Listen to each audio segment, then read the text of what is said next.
স্বামী বিবেকানন্দের জীবনের কিছু অংশ। সংসারের দুঃখ কষ্ট দেখে নরেন্দ্রনাথ কখনো কখনো ঈশ্বরের করুণার বিষয়ে সন্দিহান হয়ে ওঠেন। কখনো মনে করেন সংসারের ঝামেলা ত্যাগ করে সন্ন্যাসী হয়ে বেরিয়ে যাবেন, যেদিকে দুচোখ যায়।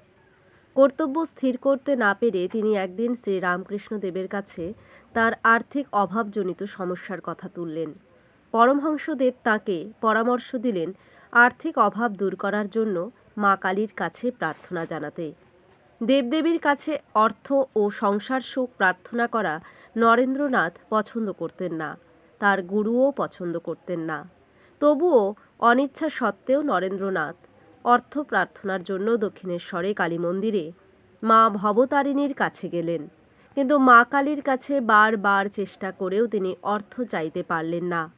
তার পরিবর্তে জ্ঞান, বিবেক, বৈরাগ্য, ত্যাগ, ভক্তি ইত্যাদি প্রার্থনা করে ফিরে এলেন। নরেনের ত্যাগ দেখে গুরু শ্রীরামকৃষ্ণদেব মনে মনে খুবই প্রসন্ন হলেন। গুরু তাঁকে আশীর্বাদ করে বললেন, যা, তোর পরিবারের মোটা ভাত কাপড়ের অভাব হবে না।